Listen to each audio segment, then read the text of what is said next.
ഇന്നലെ ഒരു 7:30 മണി കഴിഞ്ഞപ്പം ഈ മുഹമ്മദ് ജബ്ബാർ എന്ന് പറഞ്ഞ പയ്യൻ, കണ്ണൂരുള്ള പയ്യനാണ്. അവനെനിക്ക് 1.5 മാസമായിട്ട് വണ്ടാനത്ത് വെച്ചുള്ള പരിചയമുണ്ട്. അപ്പം അവിടെ ഞാൻ ഇടയ്ക്ക് ഇങ്ങനെ പായസം കുടിക്കാനൊക്കെ ആയിട്ട് ചെല്ലുമ്പോൾ ഇവനെ അവിടെ വെച്ച് കണ്ടുള്ള പരിചയമാണ്.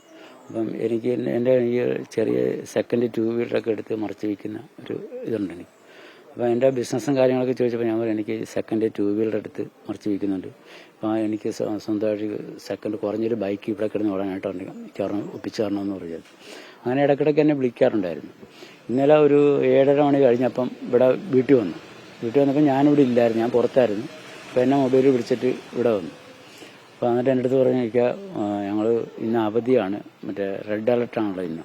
അപ്പോൾ അതുകൊണ്ട് ഞങ്ങൾക്കൊരു അവധി കിട്ടിയാൽ നമുക്കൊന്ന് സെക്കൻഡ് ഷോയ്ക്ക് പോയാക്കൊള്ളാമെന്നുണ്ട്. ഞങ്ങൾ 5-6 പേരുണ്ട്, ബൈക്കിൽ പോക്ക് നടക്കത്തില്ല, മഴയും കൂടെ ആയതുകൊണ്ട് എനിക്ക് ആ കാറൊന്ന് തരാൻ പറഞ്ഞു. ഞാൻ കൊടുക്കാൻ മടിച്ചാദ്യം.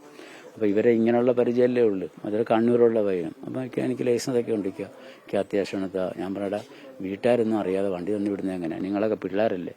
അപ്പോൾ പറഞ്ഞു അല്ലേ ഒരു കാര്യം ചെയ്യാം, എൻ്റെ വീട്ടിൽ എൻ്റെ ഇക്കാനെ വേണമെന്ന് വിളിച്ച് ഇക്ക ബോധ്യപ്പെട്ടിട്ട് ഇക്ക പറയാൻ തന്നാൽ മതി എന്ന് പറഞ്ഞു. ഇവൻ്റെ ഇക്കയുടെ നമ്പർ എൻ്റെ തന്നു. എൻ്റെ തന്ന എൻ്റെ ഇക്കാൻ്റെ പേര് മിഷാൽ ജബ്ബാർ എന്നാണ്. തിരുവനന്തപുരത്ത് എഞ്ചിനീയറിംഗിന് പഠിക്കുമോ. അവനെ വിളിച്ചപ്പോൾ അവൻ പറഞ്ഞു ഇക്ക കുഴപ്പമില്ല, വണ്ടി കൊടുത്തു വിടും, ഞങ്ങളുടെ വീട്ടിൽ വണ്ടിയൊക്കെ ഉള്ളതാണ്, പിള്ളേരുടെ ഒരു ആഗ്രഹമില്ല, അത്രയും പേരുള്ളതുകൊണ്ട് നനഞ്ഞങ്ങൾ പോകും. ആലപ്പുഴ മെഡിക്കൽ കൊണ്ടൊരു തിയേറ്റർ സിനിമയ്ക്ക് പോയിട്ട് ഉടനെ തിരിച്ചു വരും എന്ന് പറഞ്ഞാൽ അങ്ങനെ കൊടുത്തു വിട്ടതാണ്. അപ്പോൾ ഈ പിള്ളേരെ കണ്ടപ്പം നമുക്കൊരു അനിയനെ കണക്ക് നമ്മൾ നല്ല ചെറുപ്പക്കാരായ കൊച്ചു പിള്ളേർ, അവരെ കണ്ടപ്പോൾ വണ്ടി എങ്ങനെ കൊടുക്കാതിരിക്കും എന്നുള്ള നമുക്ക് നമ്മുടെ അനുഭവം അറിയാമല്ലോ. അങ്ങനെ വണ്ടി കൊടുത്തു വിട്ടതാണ്. അങ്ങനെ എല്ലാം കിട്ടും. എൻ്റെ പേരിലുള്ള വണ്ടിയാണ്. 2010 മാർച്ച് വണ്ടിയാണ്ട്. അടുത്ത വർഷം മാർച്ചിലാണ്ട് റീടെസ്റ്റ്. 15 വർഷം ആയിട്ടില്ല. ഇൻഷുറൻസും പൊല്യൂഷനും എല്ലാം ഉണ്ട്. വണ്ടിയുടെ പേപ്പർ എല്ലാം ക്ലിയർ. എൻ്റെ പേരത്തിനുള്ള വണ്ടി. അല്ലല്ല, വണ്ടി നല്ല നീറ്റ് വണ്ടിയായിരുന്നു, കാലപ്പഴക്കമൊന്നും അല്ലായിരുന്നു. വണ്ടി കണ്ടാൽ ഈ 2010 വണ്ടിയാണെന്ന് ആരും പറയത്തില്ലായിരുന്നു. നല്ല വൃത്തി വണ്ടിയായിരുന്നു. മഴയത്ത് തട്ടിക്കിടക്കുമ്പോൾ വണ്ടിയുടെ പഴക്കം പറഞ്ഞിട്ട് കാര്യമുണ്ട്, ഇടിച്ചിടക്കുന്ന വണ്ടിയുടെ പഴക്കം പറഞ്ഞിട്ട് കാര്യമുണ്ട്. വണ്ടി എല്ലാം കൊണ്ട് നല്ല വണ്ടിയായിരുന്നു.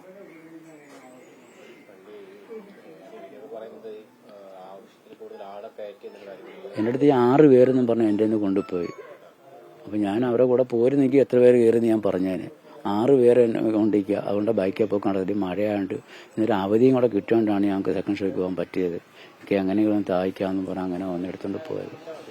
ബ്രേക്കിംഗ് സംവിധാനത്തിൽ എന്തെങ്കിലും തകരാറുണ്ടോ? ഇല്ല, ഒരു തകരാറ്. ABS അല്ല, കാരണം ഈ പഴയ മോഡൽ വണ്ടിയൊന്നും ABS അല്ലല്ലോ, പുതിയ ഇറങ്ങുന്ന വണ്ടിയല്ലേ ABS ഉള്ളൂ. ABS അല്ലെന്നേ ഉള്ളൂ. വണ്ടി നല്ല വണ്ടിയായിരുന്നു.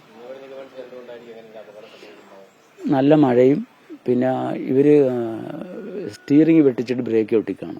മഴയത്ത് ഏത് ടയറാണെന്ന് പറഞ്ഞാലും വണ്ടി സ്കിഡാവും. ഇപ്പോൾ CCTV ഞാൻ കണ്ടനുസരിച്ച് പറയുകയാണ്, വണ്ടി റൈറ്റിലേക്ക് വളച്ചുകൊണ്ട് ബ്രേക്ക് ഒട്ടിയപ്പം വണ്ടി തന്നെ ഈ ബസ്സിൻ്റെ വട്ടം പോയി. ഞാൻ CCTV ഇന്നലെ കണ്ട്, അതുകൊണ്ട് പറഞ്ഞത്. 6 പേര്. ആ, ഞങ്ങൾ 6. അപ്പോൾ ഈ മിഷാൽ ജബ്ബാറില്ലേ, അപ്പം പുള്ളി പറഞ്ഞ് ലൈസൻസ്, അവൻ്റെ ലൈസൻസ് ഉണ്ട്, ഞാൻ വേണേൽ എൻ്റെ ഫോട്ടോ എൻ്റെ വാട്സപ്പിൽ ഇട്ട് തന്നേക്കാമെന്ന് പറഞ്ഞു. എനിക്ക് വാട്സപ്പിൽ ഫോട്ടോ ഇട്ട് തന്നു.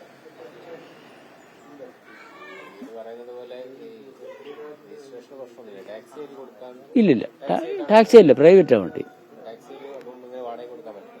റെന്റ് കൊടുക്കാൻ പറ്റും. റെന്റ് കൊടുക്കുന്ന വണ്ടി അല്ലത്. ആണ് ടാക്സിയായിട്ട് ആദ്യം എടുത്ത വണ്ടി ഞാൻ സെക്കൻഡ് ഹാൻഡ് എടുത്തതാണ്. ഞാൻ സെക്കൻഡ് എടുത്ത് പ്രൈവറ്റ് ആയിരുന്നു ഞാൻ എടുക്കുമ്പോൾ. ഇപ്പോഴും പ്രൈവറ്റാണ് വണ്ടി, എൻ്റെ പേരിൽ തന്നെയുള്ള വണ്ടിയാണ്. അല്ല, കാരണം റെന്റിന് കൊടുക്കാൻ നിയമമില്ലല്ലോ. പക്ഷേ ഇല്ലല്ലോ. പിന്നെ ഈ വണ്ടിയൊക്കെ ആരും റെന്റ് കൊടുക്കുക? റെന്റിന് എല്ലാവർക്കും പുതിയ വണ്ടിയാണ് വേണ്ടത്, അല്ല ഇന്നോവയോ ക്രെസ്റ്റായോ അങ്ങനെയുള്ള വണ്ടി. നമ്മൾ ഈ പഴയ വണ്ടി എടുത്ത് ആരും റെന്റ് കൊടുക്കുമോ? അത് 2010 വണ്ടി, എല്ലാം കറക്റ്റ് എൻ്റെ പേരിൽ തന്നെ ഉള്ള വണ്ടിയാണ്. ഞാൻ ആരെങ്കിലും വില കൂടുതൽ പറയുകയാണെങ്കിൽ മറിച്ച് കൊടുക്കാമെന്ന് പറഞ്ഞ് എടുത്ത വണ്ടിയാണ്. അപ്പോൾ ഈ വണ്ടി തരുന്നവരാരും പേരിലോട്ടാക്കാതെ വണ്ടി തരത്തില്ല. അങ്ങനെ എൻ്റെ പേരിലോട്ടാക്കിയത്, അല്ലെങ്കിൽ ഞാൻ പേരിലോട്ടാക്കത്തില്ല. അത് വണ്ടി വിൽക്കാൻ വേണ്ടി എടുത്ത വണ്ടിയാണ്. പോലീസ് എന്നെ രാവിലെ 8:30 വരാൻ പറഞ്ഞു. ഞാൻ അവിടെ ചെന്നപ്പോൾ 8:45. അപ്പോൾ അവിടെ ചെന്നപ്പോൾ CA വണ്ടാനത്തേക്ക് പോയി. ലാസ്റ്റ് ഈ 2 മണി വരെ ഞാൻ സ്റ്റേഷനിൽ ഇപ്പോൾ ഉണ്ടായിരുന്നു. ഇപ്പോഴാണ് ഒരു ഗ്ലാസ് സർവത്തും കുടിച്ച് സ്റ്റേഷനിൽ നിന്ന് അളിയൻ വന്നപ്പോഴാണ് സ്റ്റേഷനിൽ പുറത്തിട്ടിറങ്ങിയത്.